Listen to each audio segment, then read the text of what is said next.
రష్యాతో పూర్తిస్థాయి బేషరతు కాల్పుల విరమణకు తాము సిద్ధంగా ఉన్నట్లు ఉక్రెయిన్ దాని మిత్రపక్ష దేశాలు వెల్లడించాయి.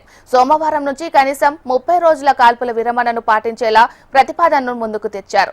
4 యూరప్ దేశాల నేతలు శనివారం ఉక్రెయిన్ రాజధాని కీవ్ను సందర్శించారు. ఈ సందర్భంగా ఉక్రెయిన్ అధ్యక్షుడు జెలెన్స్కీతో ఫ్రాన్స్, జర్మనీ, పోలాండ్, బ్రిటన్ దేశాల అధినేతలు సమావేశమై చర్చలు జరిపారు. రష్యాతో 3 ఏళ్లకు పైగా కొనసాగుతున్న యుద్ధాన్ని ముగించాలని జెలెన్స్కీకి వివరించారు. సంధికి అంగీకరించి శాంతి చర్చల ప్రక్రియ ప్రారంభమయ్యేలా రష్యాపైన ఒత్తిడి తెస్తామని పేర్కొన్నారు. ఈ మేరకు 4 దేశాల నేతలు ఓ సంయుక్త ప్రకటన విడుదల చేశారు. అమెరికా అధ్యక్షుడు ట్రంప్తో ఫోన్లో మాట్లాడిన జెలెన్స్కీ 4 దేశాల నేతలతో మాట్లాడిన తర్వాతే కాల్పుల విరమణ ప్రతిపాదన చేసినట్లు ఉక్రెయిన్ విదేశాంగ మంత్రి ఆండీ వెల్లడించారు.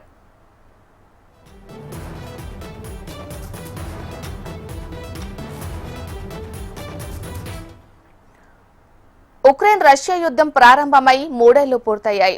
ఈ యుద్ధం వల్ల ఉక్రెయిన్ మానవ ఆర్థిక నష్టాలను ఎదుర్కొంది. ఈ యుద్ధం వల్ల వేలాది మంది అమాయక ప్రజలు మరణించారు.